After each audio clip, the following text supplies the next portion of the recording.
하나님 말씀 오셨습니다. 하나님 말씀은 베드로후서 2장 9절입니다. 하나님 말씀은 베드로후서 2장 9절 말씀, 신약성경 385페이지입니다. 신약성경 385페이지 베드로후서 2장 9절 말씀. 베드로후서 2장 9절 말씀 찾으셨으면 다 같이 우리 한 목소리로 봉독하도록 하겠습니다. 시작.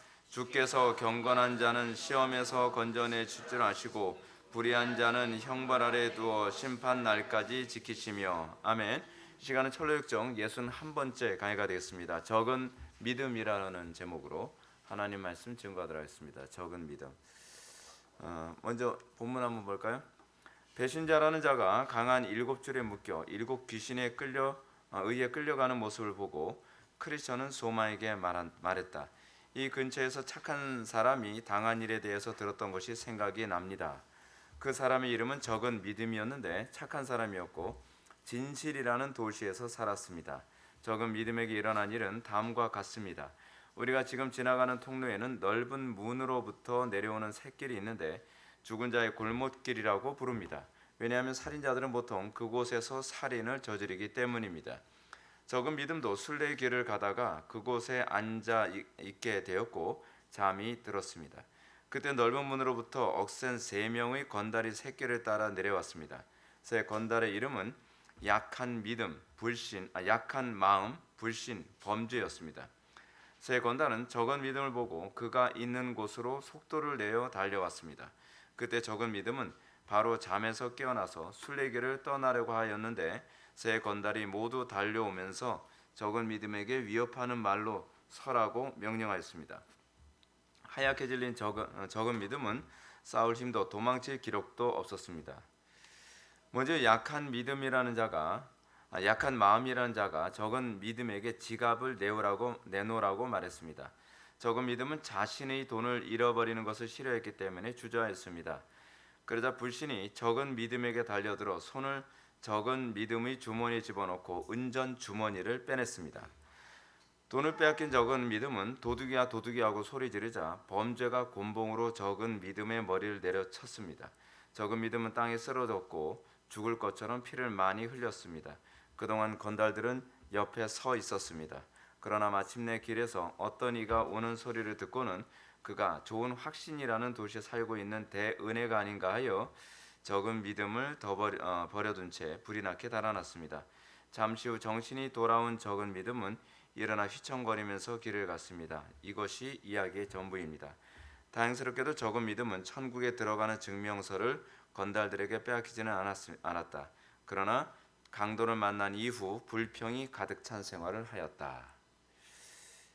자, 적은 믿음에 대한 이미지입니다. 적은 믿음. 이 적은 믿음을 우리가 이해해야 되는 것은 우리가 앞부분 잠깐 좀 보게 되면 적은 믿음의 이 태생이 어떤가를 좀 봐야 됩니다. 이 근처에서 착한 사람이 당한 일, 이 근처가 어디냐면 배신자가 배신하는 근처입니다.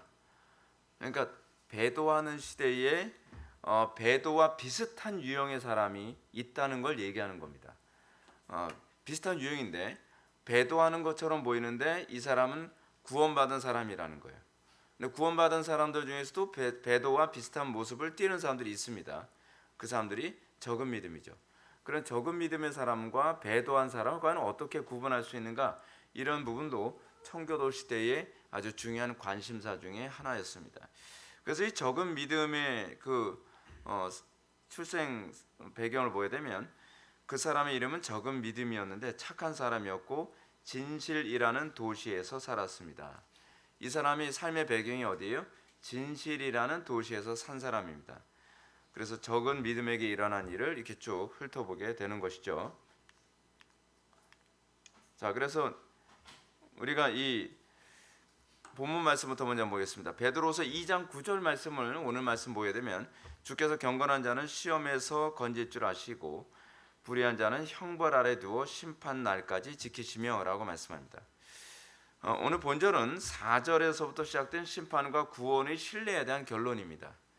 어떤 것이냐면 시험에 해당하는 헬라어 이 페이라스는 죄악의 상태에 빠지는 유혹이 아니라 악한 세상으로에서 의로운 자가 당하는 시련을 의미합니다. 그러니까 이 예수를 믿는데 예수 믿는 사람과 예수를 믿는 척하는 사람의 특징이 있습니다. 그 생명이 들어간 사람은, 성령으로 거듭난 사람은 죄악된 상태에 계속 머물러 있지 못합니다. 그러니까 이 생명이 없는 사람들은 이 거듭난 상태를 계속 유지하죠. 근데 그 죄악된 상태를 그러니까 생명이 없는 사람이죠. 거듭나지 못한 사람은 죄악된 상태에 계속 머물러 있는 것에 관하여 별로 불편해하지 않습니다. 종교 생활은 계속적으로 하는데 여전히 불경한 생활도 은밀하게 계속 유지해 나가는 거죠. 그러니까 우리 속에 생명이 있느냐 없느냐는 겉으로 보여지는 이 종교 생활로 알 수 있는 것이 아니라 그의 내면 안에서 그가 과연 무엇을 더 기뻐하고 무엇을 추구하며 살아가느냐에 관한 방향성에 관한 문제입니다. 그러니까 전에 아주 요것과 비슷한 얘기를 한 가지 좀 해드릴 텐데, 제가 아는 어떤 사모님이 계십니다. 제가 이제 부교육자 생활했던 교회의 사모님이셨는데 그 사모님이 이제 연세가 많으셔서 이제 담임 목사님하고 은퇴하셨죠. 근데 그 사모님이 기도를 하는데 하나님께서 환상을 보여주셨어요. 환상을 보여주셨는데 어떤 환상이냐면 굉장히 좀 신비로운 환상입니다. 하나님께서 길을 보여주세요. 여기 길을 따라서 가게 되면 어느 집이 있는데 그 집이 환상인가 꿈인가를 항상 보여주셨어요. 근데 그 집을 노크해서 들어가서 복음을 증거하라는 거예요. 그리고 나서 봤더니 진짜 그 길이 자기가 본 대로 그대로 있더라는 거예요. 그래서 그 길을 따라갔어요. 그 길을 따라가서 그 집에 노크를 했더니 그 누구세요? 그러더라는 거예요. 그래서 제가 복음을 증거하러 왔습니다. 했더니 난 예수 안 믿기로 작정한 사람입니다. 돌아가세요. 그러는 거예요. 이상하다. 하나님께서 증거하라고 했는데 왜 그러지? 그래서 계속 그랬더니 이 여자분이 그 할머니예요.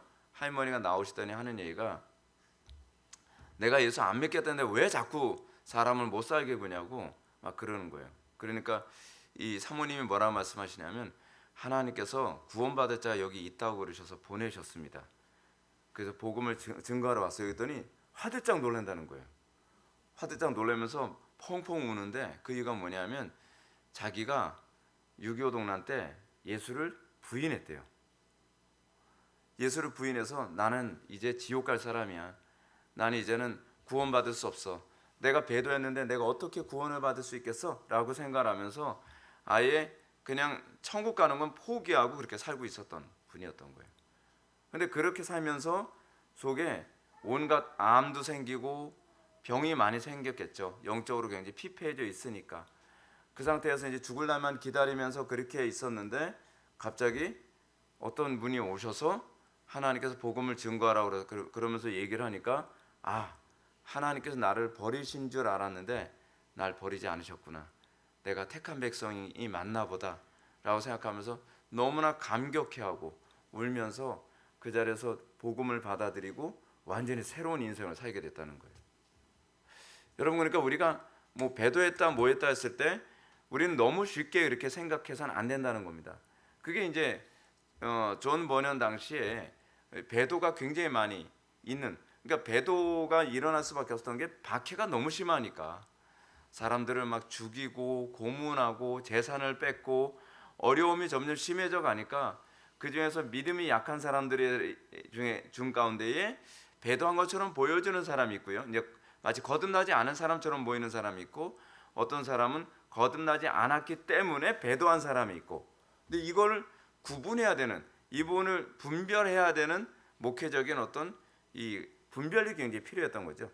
근데 그런 부분과 관련해서 이 철로역자서는 그렇게 디테일하게 이 부분을 다루고 있는 것입니다. 그래서 여기서 보게 되면 당시의 사람들이 죄의 유혹과 대항하여 싸웠으니 하나님께서는 이처럼 유혹에 대항하여 싸우는 경건한 자를 시련 속에서 연단하시며 보존하신다라고 합니다. 제가 인생을 살아가는 신앙생활하는 아주 중요한 노하우를 하나 말씀드린다면 이것입니다. 하나님께서 왜 우리에게 고난을 주실까요? 여러분, 우리 예수 믿으면 불행 끝 행복 시작으로 생각해야 되는 것 아닙니까? 예수 믿으면 더 이상 고통과 어려움이 없어야 된다고 생각되지 않나요? 근데 그것은요, 예수 믿는 것이 천당에만 목표가 됐을 경우엔 그렇게 해석이 될 수밖에 없어요. 근데 여러분, 우리가 예수를 믿는 것은 바울이 얘기하는 것처럼 소명으로의 부르심입니다. 이게 창세기서부터 요한계시록 전체의 흐름이거든요. 예수를 믿는다는 것을 창세기에서 뭐라고 얘기합니까?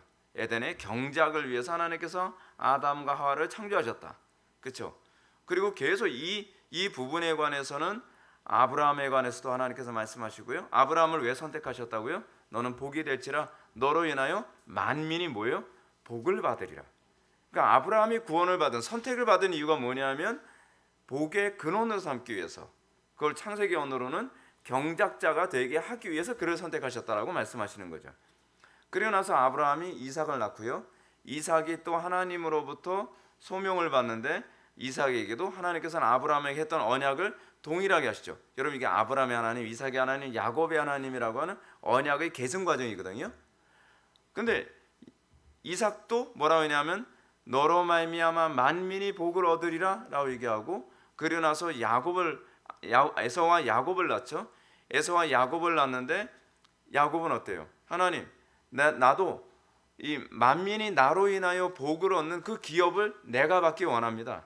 근데 에서는 그거에 관심이 없어요. 에서는 장자인데, 근데 야곱은 차자인데도 불구하고 자기는 복의 근원으로 살고 싶다고 하나님께 매달리고 씨름하고 하다못해 형한테 거짓말도 하고 이런 과정이 벌어지게 되죠. 근데 이 얘기는 하나님의 구원과 선택이라는 것이 무목적이지 아니하고 분명한 목적과 소명을 가지고서 그를 구원하신다는 개념을 창세기에서 이미 쭉 얘기해 주고 있죠. 근데 창세기에서는 그것이 개념으로 나오고 있다고 한다면, 이제 출애굽기서부터 시작해서 구약 성경에서는 하나님께서 복의 근원으로 삼기 위해 선택하신다는 개념이 선지자 이사야서 같은 경우는 아주 선명하게 나타나죠. 그렇죠? 그 부분에 관해서는 이미 출애굽기에서도 동일하게 나타나고 있는 부분입니다. 하나님께서 이스라엘을 출애굽을 하게 하신 이유가 뭐예요? 여호와의 군대가 되게 하기 위해서. 여호와의 군대가 되게 한다는 이 개념이 아브라함과 관련해서는 뭐라고 얘기해요? 내가 너로 인하여 너의 민족을 통해서 어떻게 해요? 430년 후에 출애굽을 시키고 나서 그 가나안 족속의 죄악을 진멸케 하는, 아들이 아직 그들의 죄가 관영치 아니함으로라고 하는 말로 이렇게 나오고 있잖아요. 그래서 그들을 출애굽시켜서 어떻게 해요? 죄악을 진멸시키고 그것에 하나님의 나라를 이루고, 그 더 나아가서는 그 하나님 나라로서의 가나안 땅을 통해서 하나님의 축복이 어떻게 해요? 흘러 넘치게 하는, 그것이 성전의 개념이라고 제가 말씀드렸죠. 그것이 하나님께서 택하신 목적이죠. 택하신 목적인데 제가 최근에 읽고 있는 그 책에서는 이런 얘기를 하죠. 왜 가장 조그만 나라인가? 오히려 이렇게 생각할 수 있잖아요. 애굽을 선택했다면 하나님께서 더 효율적이지 않으실까요? 애굽은 그 당시에 최강대국이었죠. 굉장히 효율적이죠. 그리고 지역적으로도 봤을 때도 훨씬 더 효율적일 수 있다고 생각을 하죠. 근데 하나님께서는 애굽을 선택하지도 아니하시고 바벨론을 선택하지도 아니하시고 아수르를 선택하지도 아니하시고 가장 작은 나라인, 가장 형편없는 나라인 이스라엘을 선택하셔서 하나님께서 그 이스라엘을 통해 복의 근원이 되게 하셨다는 거죠.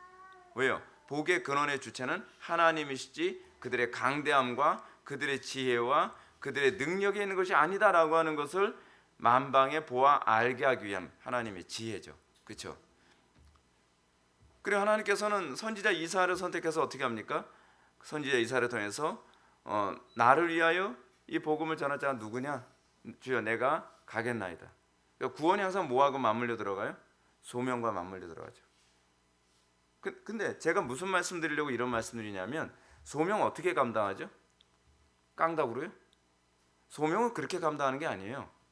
소명은요, 하나님께서 누군가를 부르시고 그에게 그 하나님의 일을 할 수 있도록 하기 위해서는 하나님께서는 그것을 할 수 있는 기능을 만드는 것부터 시작합니다.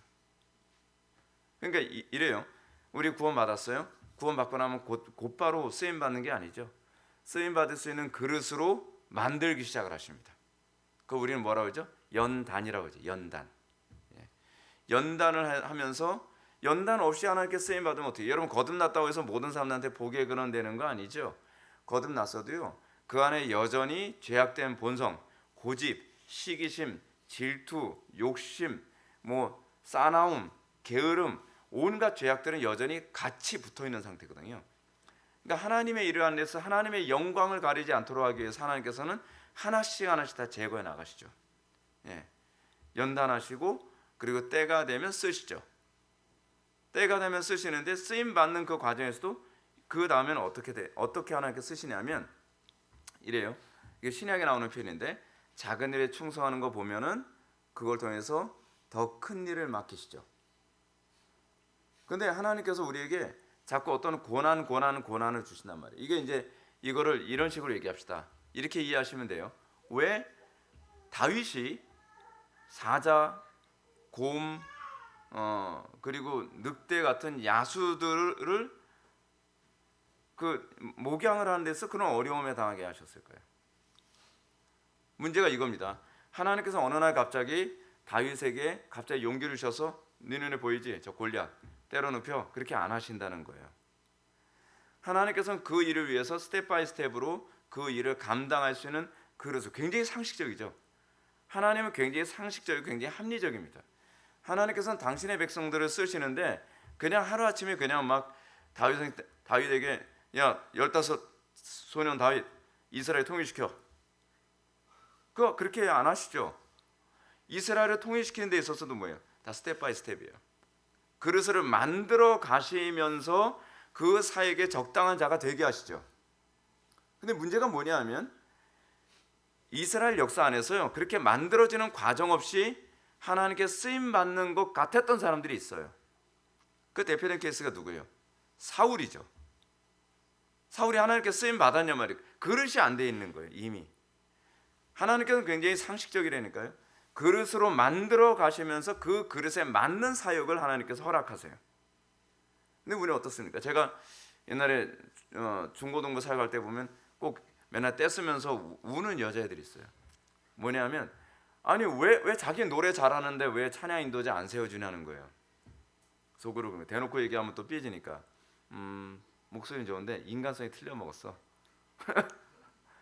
근데 그거 가지고 되는 게 아니잖아요. 찬양 인도라는 걸 단순히 목소리만 좋고 그냥 막 리더십만 좀 있다고 해서 되는 게 아니잖아요. 예. 걔 때문에 분위기 다 망가지거든요. 걔 때문에. 그러니까 하나님께서는 당신의 그릇으로 쓰시기 전에 그 그릇에 합당한 그릇으로 일단은 정결하게 닦으시고, 그죠? 그리고 만드시고, 그래서 하나님께서는 그렇게 쓰신단 말이에요. 다윗이 만약에요 곰 나올 때마다 도망 다니고 양들이 죽든 말든 일단 내 생명부터 살아야 되고 뭐 사자가 나타났든 여우나 늑대나 이리가 나타났든 관계없이 내가 그 자리를 내 그 목자로서 역할을 충분히 감당하지 않은 상태에서 만약에 골리앗을 만났다고 한다면 골리앗을 이길 수 있었겠냔 말이에요. 근데 이건 실력의 문제가 아니라 믿음의 문제예요. 왜 믿음의 문제라고 얘기하냐면 믿음은 그렇게 자라요. 조그만 문제를 하나씩 극복하면서 뭐라 얘기합니까? 이전에 나를 이기게 하신 하나님께서 여기서도 또 이기게 하시리라.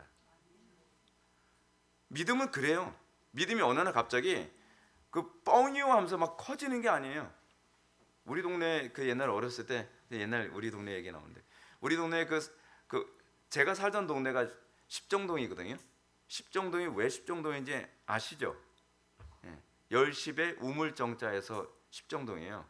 우물이 10개였어요. 우리 동네 우물이 10개였는데 그 우물이 여러 개 있는데 그 중에 3분의 1 지점에 우리 집이 있었거든요. 근데 거기서 이제 애들이 항상 이렇게 그 주로 많이 놀던 그 지역인데 거기에 항상 공터가 있었어요. 거기다 맨날 이렇게 이거 돌려가지고 뻥튀기 하는 아저씨가 수시로 와서 뻥튀기 팔고 그랬거든요. 그러면 뭐 쌀 갖다 주면은 뻥 튀겨주고 뭐 떡 갖다 주면 뻥 튀겨주고 막 그래요. 그 뻥 터질 때 되면은 그거 하죠. 뻥이야. 그런 사람들이 다 귀 막고 준비하고 있어. 그럼 봉 터지거든요. 그 모르는 학생들 많이 있을 거예요. 우리는 그렇게 살았는데. 근데 이 뻥튀기가 그거잖아요. 요만한 쌀알 하나를 딱 뻥튀기면 그 쌀알이 굉장히 커지잖아요. 하나님이 전능하시다고 해서 하나님이 우리에게 믿음을 그렇게 주신다고 생각하는 사람이 있어요. 아무 과정도 없이 어느 날 갑자기 소년 다윗이 물맷돌 던져본 적도 없고, 그리고 여우나 사자나 그 곰으로부터 자기 자신을 하나님께서 보호해 주셨다라고 하는 것에 대한 그 믿음이 성장한 것도 없이 어느 날 갑자기 짱돌 들고 던지면 그냥 골리앗이 그냥 쓰러지는 거라고 생각을 하는 경향이 있어요. 근데 믿음이 그러지가 않아요, 여러분. 굉장히 상식적이에요. 그래서 예수님께서 말씀하신 것처럼 1달란트에 충성된 사람에게 2달란트 맡기는 거고요, 2달란트 충성된 사람한테 5달란트를 맡기는 겁니다. 고난이 왜 있죠? 위기와 어려움이 왜 있죠? 우리 괴롭게 하려고 있는 게 아니에요. 그게 하나님께서 쓰실 만한 그릇인가 아닌가라고 하는 걸 저울질하는 과정이에요. 저울질하는 과정. 그리고 그 부분을 충성되게 잘 감당하고 나면 그 다음에 어떻게 해요? 그 다음에 쓰임 받을 수 있는 그릇이 만들어져 있는 나를 발견하게 되죠. 그렇죠? 그러니까 예를 들어서 이렇습니다. 제가 유치부 사역을 충실하게 하는 것이 쌓여서 중고등부 사역을 충실하게 할 수 있게 되는 것이고, 중고등부 사역을 충실하게 할 수 있는 것들이 이 노하우가 쌓여서 청년부 사역을 잘 감당할 수 있게 되는 것이고, 청년부 사역을 충실하게 잘 감당할 수 있는 이 유치부부터 청년부까지 정말 탁월하게 그 가운데서 하나님이 역사하심에 대한 그 경험과 노하우와 믿음이 쌓인 상태에서 장년부를 맡겼을 때 그걸 다 감당할 수 있게 되는 거예요. 그 믿음의 노하우가 다 쌓여요. 그래서 이럴 때도 하나님께서 나를 이기게 하셨다. 근데 사실은 제가 지금 이 목회 사역을 하는 데 있어서 제가 이 사역에 가능했던 건 그거거든요. 제가 청년부 회장하면서 거기서 큰 승리를 맛봤거든요. 네. 남들 보기에는 청년부 해체다 뭐다라고 하는데 해체 분위기에 있는 그 청년부를 부흥케 하는 그 경험을 했어요. 아, 하나님께서 이런 상황에서도 남들은 다 불가능하다고 하는데 하나님이 하시는 걸 경험하게 하시면서 그래. 근데 제가 청년부 사역을 그렇게 한 것이 그냥 된 게 아니잖아요. 전 청년부 사역만 한 것이 아니라 그 당시에 그 군생활도 같이 했었다 했잖아요. 방이라고 얘기하기엔 굉장히 기분 나쁘니까 그냥 군생활이라고 얘기합시다. 네. 군생활 하면서 제가 그랬단 말이에요. 그냥 군생활이 아니잖아요. 하나님께서 이걸 저를 연단하기 위해서 어떻게 해요? 정말 혹독하게 군생활을 하면서, 예, 그러면서 하나님께서 이 청년부 사역을 감당한 거죠. 기도하면 하나님께서 저한테 주신 게 뭐예요? 2개 다 감당해. 2개 다 승리하고 나와봐. 전 왜 그런지 몰랐어요. 근데 이걸 승리하고 나니까 웬만한 어려운 것도요, 어려운 게 아니더라고요. 아, 이것보다 더한 것도 내가 이겼는데. 그런 거예요, 여러분. 이런 것이 쌓이고 나니까 지금 저에게 더 많은 그 사역이 있어도 다 해낼 수 있잖아요. 그러니까 저는 여러분한테 그런 부분을 말씀드리고 싶어요. 이겨내십시오. 여러분들이 주어진 거 하나하나. 여러분, 군인들이 전쟁터에 나가서 전쟁을 어떻게 승리를 이끌죠? 훈련소에서 조금만 힘들다고 어디 이렇게 요리 숨고 저리 숨고. 우리 군대 있을 때 그런 동기도 있었거든요. 힘들면 찾을 수가 없어요. 뭐 한다는. 아니, 는 어디 가 있는 거야? PX에 숨어 있든지, 그렇지 않으면 무기고에 숨어 있든지, 뭐 어디 창고에 또 숨어서 거기서 뭐 과자 먹고 있어요. 아유, 동기가 아니라 왼수라고. 근데 여러분, 그런 군인이 전쟁 딱 터지면 제대로 하겠냔 말이에요. 그런 딱 터지는데 난 람보야 뭐 그러면서 그러지 않아죠. 그 일은 일관성있게 또 나와요. 숨고 도망 다니고. 신앙생활은 일관성입니다. 그런 삶이 가정에도 그대로 들어가는 것이고, 직장생활에서, 사회생활에서. 근데 이 모든 것들이 축적이 돼서 하나님께서 쓰시기에 합당한 그릇으로 만들어지는 거죠. 아브라함 링컨이 한 말은 이런 의미도 있죠. 나이 40이 되면 자기 얼굴에 책임을 져야 된다. 자기가 인생을 어떻게 살았느냐가 이젠 자기의 삶에 자연스럽게 이렇게 풍겨져 나오는 연령대가 된다는 거죠. 사실 목소리만 들어도 그 티가 나요, 여러분.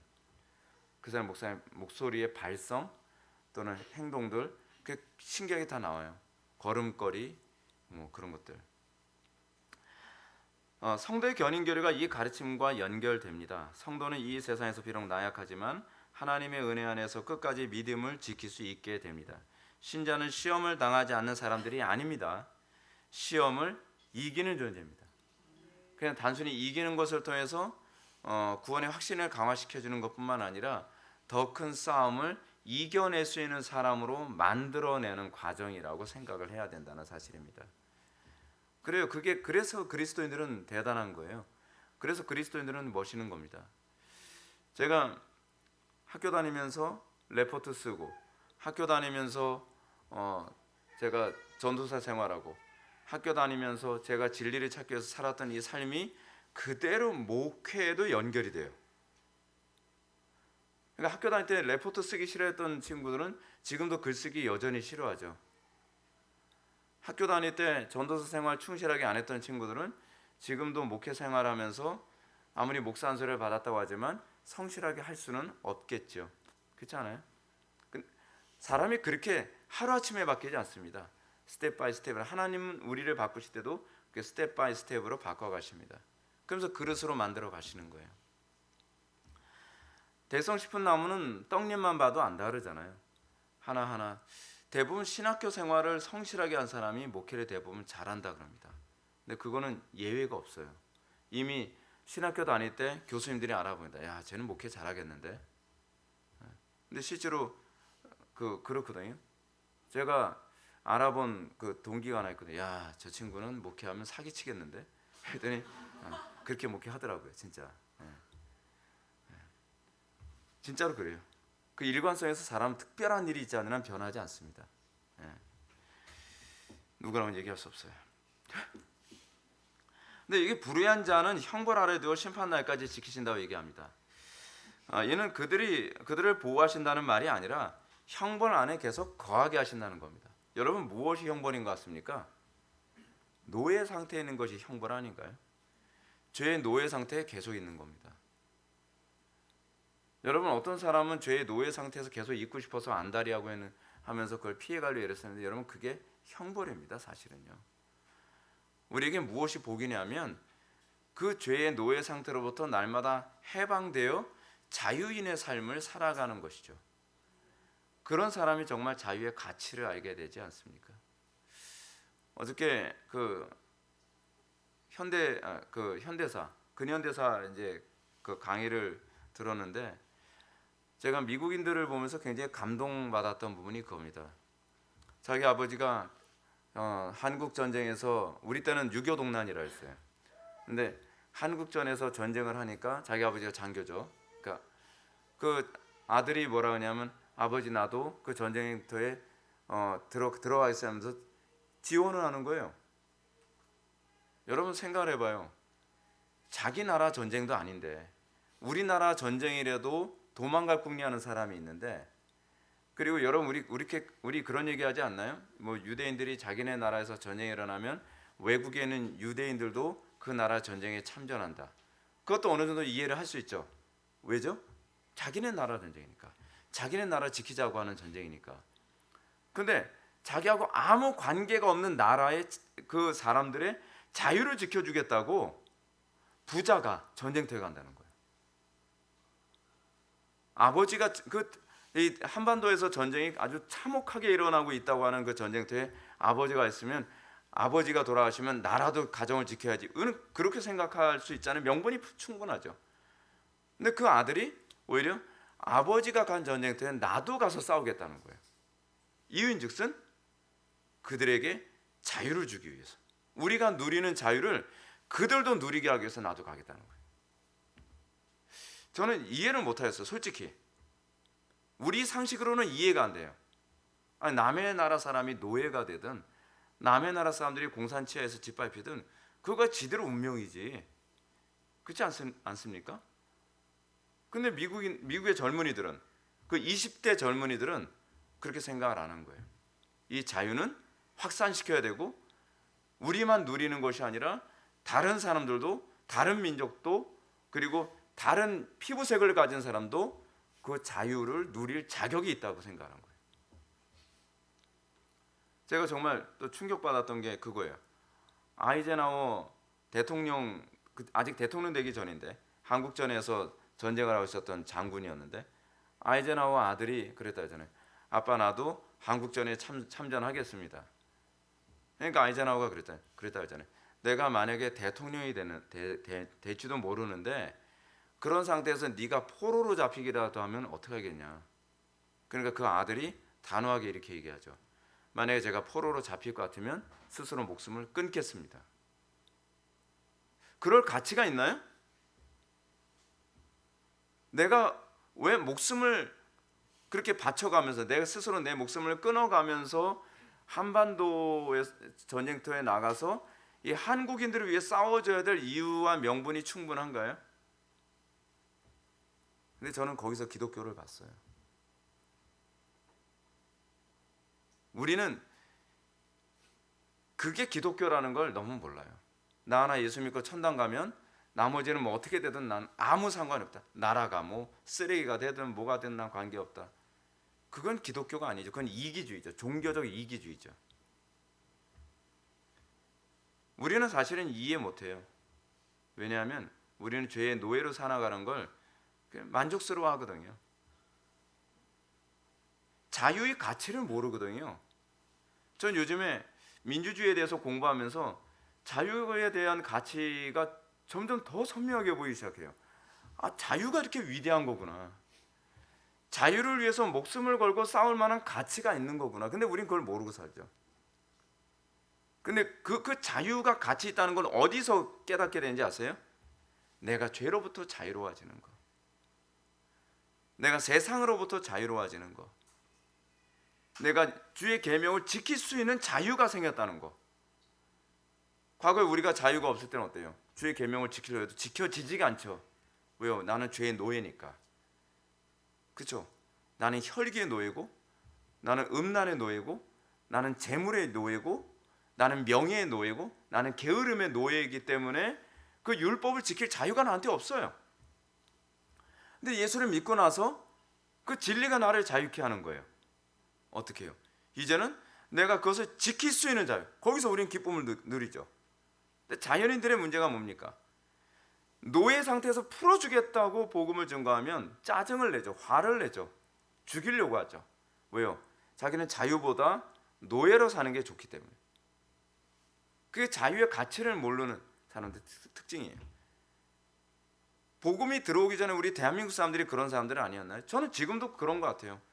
지금도 자유를 위해서 싸우자. 자유를 지키자. 그렇죠? 정부가 불법한 방법으로 우리의 자유를 빼앗으려 한다면 자유를 지키는 건 우리의 몫이지 누군가 대신 지켜주는 거 아니다라는 차원에서의 그런 고차원적인 차원에서의 이 몸을 던질 줄 아는 거. 그건 자유가 뭔지 아는 사람들만 나오는 거거든요. 근데 자유의 가치를 모르니까 어떻게 해요? 개에게 진주를 주듯이 자유를 아주 헐값에 팔아버리죠. 그죠? 뭐 정부에서 뭐 몇십만 원 준다 그러면 자유는 그냥 헐값에 그냥 바겐세일 해버리는 거예요. 미국에는 젊은이들은 그 자유를 주기 위해서 생명을 우리에게 던져가면서 자유를 선사해 줬는데 우리는 몇십만 원에 자유를 쉽게 포기하죠. 노예로 살아가는 걸 즐거워하죠. 개돼지죠. 그래서 개돼지라고 하는 거예요. 불의한 자가 뭐가 형벌입니까? 노예로 살아가는 상태에 놔두는 거. 천국 가느냐 지옥 가느냐 그거는 이제 사후의 문제고요. 이 땅에서의 중요한 문제는 그겁니다. 자유인으로 살아가는 것을 우리는 어떻게 생각하느냐에 관한 문제죠. 좀 불편하더라도 좀 모욕을 당하더라도 자유인으로서 살아가는 것이 그것이 그리스도인다운 모습 아닙니까? 우리의 신앙의 선배들이 복음을 증거하면서 왜 핍박받아가면서 왜 그럽니까? 자유가 귀하다는 걸 아니까요. 우리가 그걸 좀 실감할 수 있게 됐으면 좋겠습니다. 자유의 가치를 모르니까 내 영적인 자유를 위해서 이 피나는 투쟁을 안 하죠. 게으름과 투쟁. 그거 싸우지 않고서 얻을 수 없습니다. 그것이 가나안 전쟁이에요. 구약에서 얘기하는 가나안 전쟁은요, 자유를 그냥 얻는 것이 아니라는 걸 보여주는 거예요. 믿음이 있으면 어느 날 쉽게 얻어지는 자유가 아니라 믿음이 있으면 자유를 지키기 위해 싸우게 된다는 얘기예요. 우리는 너무 쉽게 생각하잖아요. 믿음이 있으면 갑자기 부지런해졌어요. 믿음이 생기니까 이제는 제가 욕심으로부터 자유케 됐어요. 물론 처음에 거듭날 때 부분적으로 그런 일이 생겨요. 근데 그 이후에는 우리에게 뭐예요? 계속적으로 내 죄악된 본성과 싸우게 되죠. 근데 왜 싸우죠? 어떨 때 싸우죠? 그 죄가, 그 노예의 삶이 혐오스러울 때. 저도 이제 본 지 오래돼서 잘 기억이 안 나는데 옛날에 쿤타킨테라고 하는 영화가 있었거든요. 또 뿌리 뭐 그런 영화가 있어요. 우리 중학교 때인가 고등학교 때 굉장히 쿤타킨테 얘기하면 뭐 쿤타킨테 뿌리 얘기하면 굉장히 옛날 사람. 근데 어쩔 수 없어요. 얘기해야 돼. 이 흑인 노예 생활에 대한 비참함에 관해서 나왔던 영화였거든요. 근데 그 흑인들이 자기의 그 비참함을 아니까 자유를 위해서 도망을 가요. 주인으로부터. 근데 정말 잊을 수 없는 게 도망을 가다가 붙잡힌 노예는요, 다시는 못 도망가게 해서 발목을 잘라버려요. 작두로. 이 자식이 말이야. 그러면서.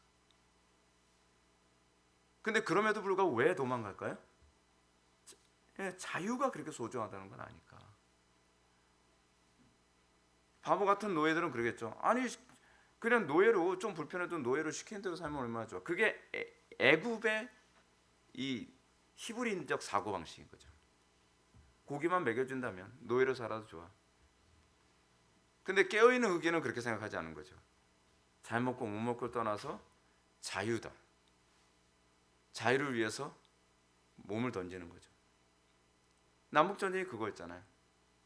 많은 흑인들이 링컨 대통령 앞에서 자유를 위해서 나도 싸우겠습니다. 흑인들이. 근데 흑인들은 그럴 수 있어요. 근데 백인들이 그 흑인들의 자유를 지켜주기 위해서 같이 싸우는 거예요. 그게 기독교 정신이에요. 나만을 위해. 우리 전도 왜 하는지 아십니까? 교인 수 늘리기 위해서가 아니에요. 진리가 없어서 노예로 살아가는 그들, 영적인 노예로 살아가는 그들에 대한 애통함, 안타까움. 저 사람도 예수 믿으면 우리처럼 자유로워질 수 있는데. 근데 그 마음이 없죠. 왜냐하면 나도 그 자유에 대한 기쁨이 뭔지 모르니까. 그러니까 별로 증거하고 싶지가 않은 거예요. 근데 그걸 아는 사람은 증거하고 싶죠. 예수 믿으면 저 사람도 저렇게 돈의 노예가 돼서 안 살 텐데, 스크루지처럼 그렇게 살지 않을 텐데. 그래서 예수 믿으세요 그러는 거거든요. 자유를 모르는 사람은 전도 안 하죠. 왜냐하면 노예 삶이 좋은데 왜 전도를 해요? 그게 좋은데. 그래서 전도는 자연스러운 거예요. 자연스러운 거예요. 자, 철로역자 한번 봅시다. 적은 믿음. 지난 시간까지 우리는 번연히 배도자에 대한 가르침을 우리가 살펴봤죠. 이런 가르침이 주어지면 그 다음에 사람들이 참된 믿음과 거짓 믿음에 대한 미묘한 차이를 이제 고민하게 됩니다. 배도했다고 그러면 다 지옥 가나요? 여러분, 배도했다 다 지옥 갑니까? 나 예수 안 믿겠어요. 뭐 무서워서 그런 사람들 다 지옥 갈까요? 그렇지 않다는 거예요. 그 안에서도 진짜로 배도한 사람과 그렇지 않은 사람을 우리 그리스도인들은 더 선명하게 구분해서 볼 수 있어야 된다고 이제 하는 거죠. 그래서 적은 믿음이 이제 그 케이스입니다. 적은 믿음은 여러 가지 어려움과 난관이 있다 보니까 믿음이 약하니까 예수를 부인한 그런 케이스를 이제 얘기하는 거예요. 적은 믿음은 구원을 받았지만 믿음이 적어서 마치 배교자처럼 보이는 그 무리 상태에 있는 거죠. 그런 믿음이 있지만 그 믿음이 적습니다. 자칫 믿음이 없는 것처럼 보일 수도 있어요. 번연은 여기서 그 차이가 어떤 것인지 이제 말해주고자 합니다. 적은 믿음은 믿음의 양에 있어서 적을 뿐 믿음이 있긴 있어요. 믿음은 크냐 작으냐와 관계없이 구원을 받죠. 그죠? 근데 이런 게 있습니다. 믿음이 크면 그만큼 이 땅에서 많은 걸 누리면서 살지만 믿음이 적으면 적을수록 이 땅에서 정말 비참하게 삽니다.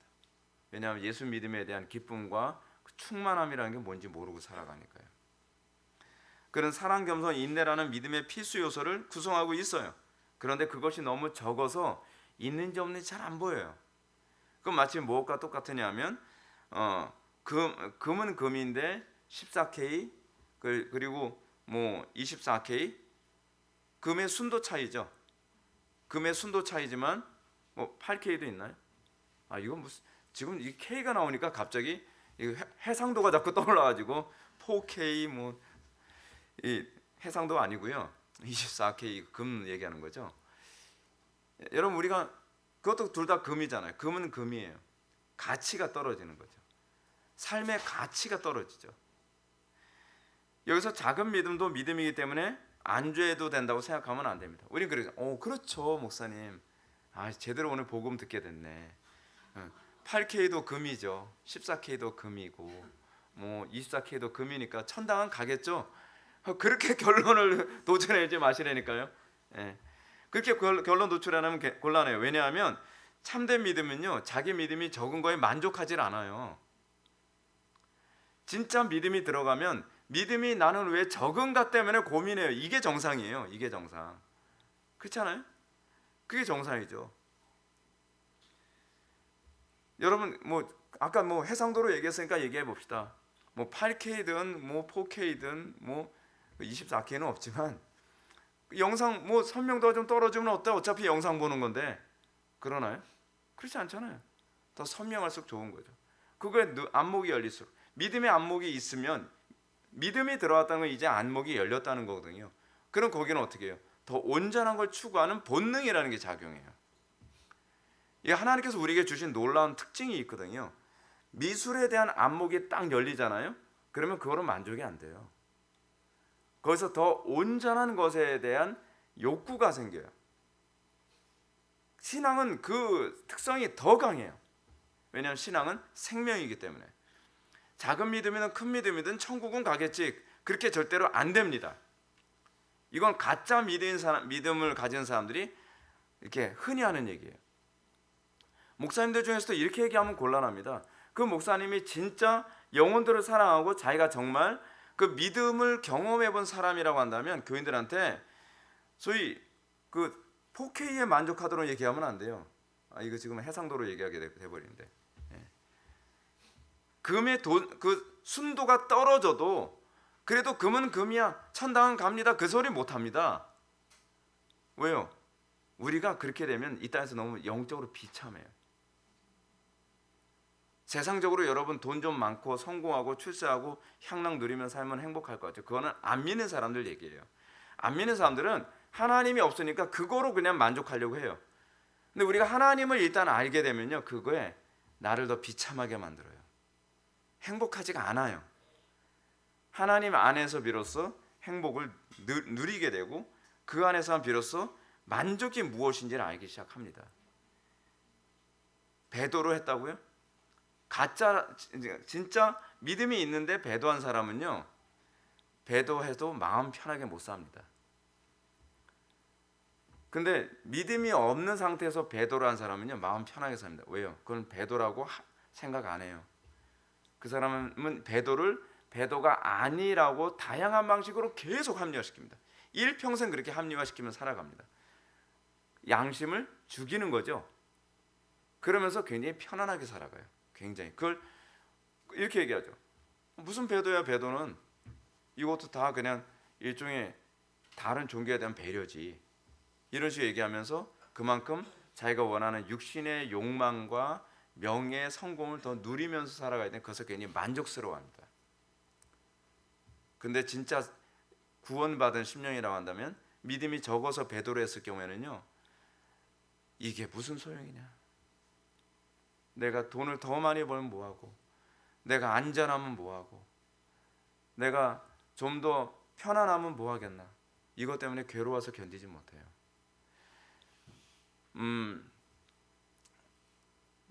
청교도 시대 그러니까 종교개혁 시대 때요 배도한 사람이 있었습니다. 배도를 했는데 이 배도 때문에 항상 괴로워했었어요. 근데 이분이 어느 날 그 지역에서 이제 많은 기독교인들을 막 학살시키는 그런 상황이 있었어요. 예수를 믿는다고 한다면 프로테스탄트 신앙을 고백한다고 하면 죽인다고 하는 거죠. 근데 그 두려움 때문에 어떤 사람은 예수님을 부인하고 도망치는 사람이 막 속출했어요. 근데 반대쪽에서 또 한 사람이 달려와요. 과거에 배도했던 사람이에요. 그 사람이 달려오면서 난 지금 여기서 죽더라도 난 예수 지금이라도 시인하겠습니다. 그 사람은 이전에 그 당시 이미 거듭났던 거예요. 거듭났는데 그 양심이 편안하지 않았던 거죠. 그게 참된 신앙이 들어간 사람과 들어가지 않은 사람의 차이입니다. 자, 그러면 거듭났는데 믿음이 적어서 배도한 사람들은 어떤가? 죽은 자의 골목길 한번 보겠습니다. 우리가 지금 지나가는 통로에는 넓은 문으로 내려오는 샛길이 있는데 죽은 자의 골목길이라고 부릅니다. 왜냐하면 살인자들은 보통 그곳에서 살인을 저지르기 때문입니다. 적은 믿음도 순례길을 가다가 그곳에 앉게 되었고 잠이 들었습니다. 그때 넓은 문으로부터 억센 3명의 건달이 샛길을 따라 내려왔습니다. 새 건달의 이름은 약한 마음, 불신, 범죄였습니다. 죽은 자의 골목길이라고 하는 것은 일종의 배도의 길이라고 얘기할 수 있겠죠. 좁은 길에서 넓은 길로 빠지는 골목길입니다. 근데 여러분, 신앙의 초기 때 이쪽으로 자꾸 가고 싶은 유혹이 있습니다. 너무 힘들거든요. 자기는 그렇게 인생을 살아본 적이 없는데 예수 믿고 나니까 좁은 길로 자꾸 가는 것이 너무 힘들어요. 그래서 그쪽에 자꾸 미혹이 됩니다. 그런데 이 적은 믿음은 이곳에 앉아 잠이 들었습니다. 문제는 잠이 드는 거죠. 믿음이 적을 때는 사실은 더 신앙을 독려하고 같은 신앙의 동지들이 끌어주고 그래서 이 믿음이 견고해지는 과정이 있어야 되는데 앉아서 잠이 들게 방치돼 버린 겁니다. 아마도 거듭난 이후 새 생명에 대한 관심이 약화되고 영적 체험에 있어서 침체가 되고 세상적인 것에 더 관심이 많아진. 근데 이게 이제 어떤 케이스일 때 그러냐면 교회가 영적으로 굉장히 세속화된 교회 안에서 거듭났을 경우에 그런 일이 생겨요. 교회 전반적인 분위기가 세속화되고 기도도 안 하는 분위기고 성도들과의 관계 안에서도 굉장히 육적인 분위기에 있는 상태에 있을 때 자기 혼자 믿음을 계속 지켜내기에는 굉장히 힘들거든요. 그러니까 거기서 점점 어떤 현상이 나타날까? 구원받은 신자로서의 생명의 삶에 별로 관심이 점점 식어져 가는 거예요. 그리고 어떻게 되죠? 영적 체험도 점점 없어지겠죠. 자동적으로. 그러면서 세상 것에 그냥 동료 신자들을 따라서 같이 관심 갖게 되면서 영적으로 디프레스가 돼가는 겁니다. 그래서 자신도 모르는 사이에 넓은 길로 빠져드는 입구로 가는 것이죠. 굉장히 배신자와 비슷해 보입니다. 이 모습만 봐서는 이 사람이 일시신앙인지 그렇지 않으면 거듭나지 않은 그런 신자인지 구분이 굉장히 안 됩니다. 그래서 적은 믿음이 잠든 것은 경계를 게을리하고 거룩한 의무를 등한시함으로써 거의 죽을 위험에 노출된 것입니다. 거룩한 의미 뭐죠? 예배, 수요예배, 금요교대, 주일 낮예배, 주일 오예배 같은 이런 예배 생활, 기도 생활, 또 성도가 서로 교통하는 생활들 또는 이런 경건 생활을 점점 교회 분위기가 그러니까 점점 느슨하게 하게 되겠죠. 그 결과 적은 믿음은 약한 마음이 이제 들어옵니다. 약한 마음이 들어오고 불신이 들어오고 범죄라는 이 영적 건달이 그 심령을 뜨뜻미지근하게 만들어가는 것이죠. 이렇게 되면요, 내가 구원받은 건지 구원받지 않은 건지 헷갈립니다. 그 외에도 이제 겁이 많아져요. 확신이 없으니까 불확실. 그 불확신은 두려움으로 많이 오게 되죠. 자, 약한 마음, 불신, 범죄. 이 세 명이 이 사람 목소리가 들리는 것 같지 않습니까? 이러지 마세요. 이런 목소리. 예. 그 목소리가 막 들리는 것 같아요. 저는 이 그림 보는데 목소리가 들리는 것 같더라고요. 예. 먼저 약한 마음이라는 자가 적은 믿음에게 지갑을 내놓으라고 말했습니다. 적은 믿음은 자신의 돈을 잃어버리는 것을 싫어했기에 주저했습니다. 이 돈이 무엇인지 좀 이따 뒤에서 말씀드릴게요. 그래서 불신이 적은 믿음에게 달려들어 손을 적은 믿음이 주머니에 집어넣고 은전 주머니를 빼냈습니다.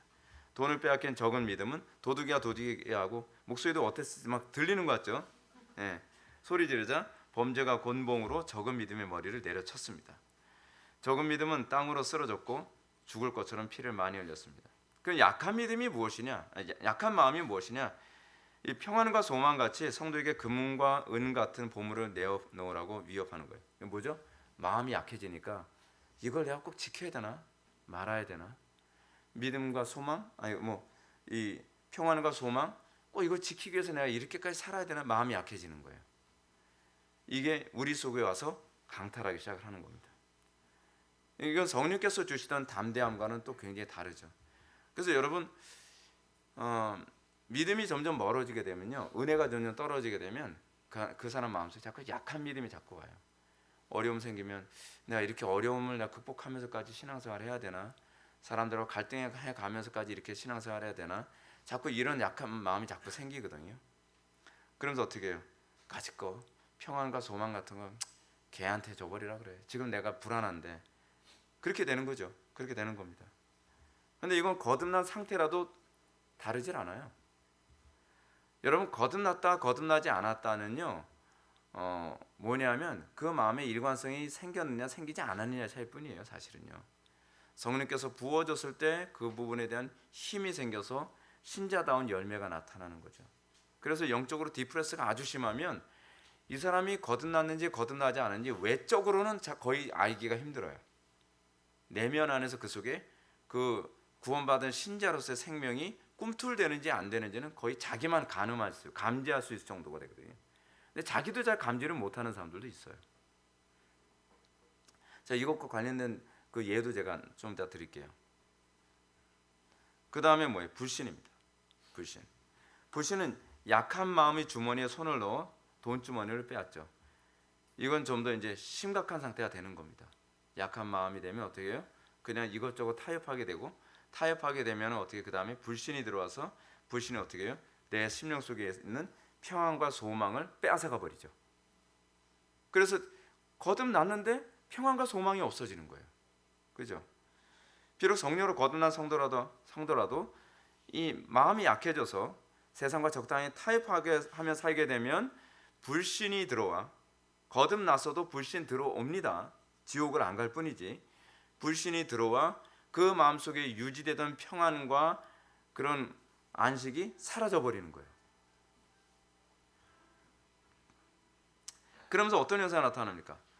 적은 믿음이 자신에게 평안과 소망을 상실당했을 때 그의 심령은 강도를 만난 상태처럼 비참하게 됩니다. 그런데 문제가 뭐냐면요, 이러면서 죄를 자꾸 짓게 돼요. 범죄가 자기 삶에 들어오게 됩니다. 우리는 그런 사람 보면 어떻게 해요?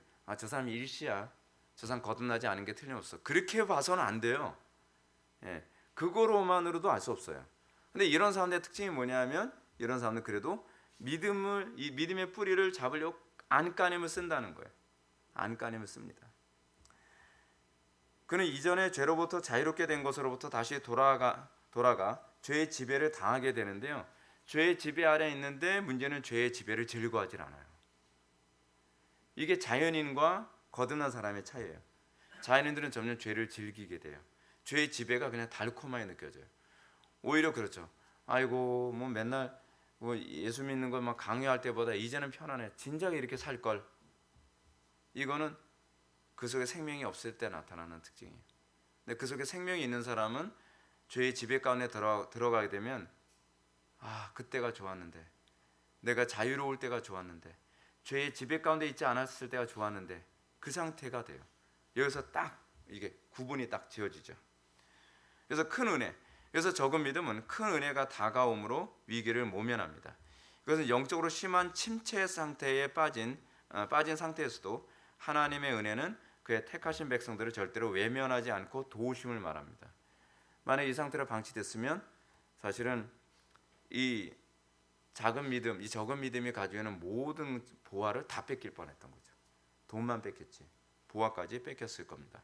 근데 그렇게까지 되지 않도록 하나님께서 영원한 천당에 갈 때까지 그의 영혼을 지켜주시는 거죠. 그게 큰 은혜입니다. 그래서 여러분, 한 번 구원받은 사람이 절대로 구원 뺏기진 않습니다. 근데 구원이 뺏기진 않지만 이 땅에서 우리가 타협하며 살지 말라고 제가 여러분한테 말씀드린 건 그리스도인다운 풍요를 누리게 하기 위해서입니다. 우리가 예수 믿는 데에서 특권이 뭡니까? 예수 믿고 안 믿는 사람들처럼 잘 먹고 잘 사는 게 아니라, 안 믿는 사람들이 누리지 못하는 평안과 그 안식, 세상이 알지 못하는 그 기쁨, 거기서 우리가 특권을 누리는 거잖아요. 근데 그걸 못 누리면서 산다면 예수 믿는다는 의미가 별로 없잖아요. 천국엔 가잖아요. 천국은 가지만 마음은 지옥이죠. 갑자기 두리안이 떠오르네. 그렇죠? 맛은 천국, 냄새는 지옥. 예. 두리안처럼 살지 말자는 거죠. 예. 적은 믿음이 이룬 보물과 증명서를 보시겠습니다. 적은 믿음은 도둑에게 돈은 빼앗겼지만 보석을 빼앗기지 않았습니다. 여기서 보석들은 영적인 삶의 원리로서 믿음, 소망, 사랑을 의미하거든요. 믿음, 소망, 사랑이 약화되긴 했지만 믿음, 소망, 사랑이 여전히 그 심령 속에 살아 있습니다. 적은 믿음이 잃어버린 것은 생활비 대부분이었습니다. 생활비라는 게 뭡니까? 우리가 영원한 천국에 들어갈 때까지 우리의 삶을 유지시켜주는 그 생명이잖아요. 그렇죠? 그 생활비. 이로써 성도는 영적인 삶의 행복을 유지합니다. 이 생활비가 있을 때, 우리의 영적인 삶을 유지시켜주는 이 은혜가 있을 때 우리는 영원한 천성까지 가는 가운데서도 우리는 기쁨으로 갈 수 있죠. 근데 영원한 천성에 가는 그날까지 정말 지옥처럼 살다 간다고 생각해 보십시오. 맨날 기쁨이 없고, 그래서 여기서 나오는 뒷부분이 뭐예요? 불평이 많아진다 하잖아요. 불평이 많아진다는 건 그 안에 기쁨이 다 사그라들었다는 거거든요. 은혜가 메말라 버렸다는 겁니다. 이 적은 믿음은 귀한 것을 잃게 됐습니다. 그렇다고 그는 세상적인 것에 기쁨을 누리지도 못합니다. 왜냐하면 그는 이미 세상적인 것을 향해 죽었기 때문에 그렇습니다. 세상적인 것을 향해 죽은 사람은요, 이젠 더 이상 세상적인 것으로 기쁨을 누리지도 못합니다. 그러니까 그리스도인은 어떤 존재냐면 영적인 거 아니면 행복을 누릴 수가 없는데, 영적인 것으로부터 괴리가 돼버리고 나면 세상에 가도 괴롭고 세상으로 안 가도 괴로워요. 세상으로 안 가면 핍박 때문에 괴롭고, 세상으로 가면 그 노예의 삶을 내가 견디지 못해요. 그러니까 우리가 구원받고 난 이후에는 선택의 여지가 없어요. 그냥 그리스도만 바라보며 그리스도와 동행하는 삶만이 나의 삶의 유일한 기쁨과 행복으로 여겨질 수밖에 없습니다. 여기서 우리가 구원받은 사람과 구원받지 않은 사람의 이 미묘한 차이가 여기서 구분이 되어진다니까요. 감사하게도 적은 믿음은 천국에 들어가는 증명서를 빼앗기지는 않았습니다. 그래서 증명서는 구원을 얻는 믿음을 의미하죠. 그가 이 증명서를 빼앗기지 않은 것은 구원을 얻는 믿음이 오직 은혜이며 어느 누구도 그리스도의 사랑에서 우리를 끊을 수 없기 때문에 그렇습니다. 어느 누구도 이것을 빼앗을 수는 없습니다. 그러면 이제 막사로 되느냐? 그렇지 않죠.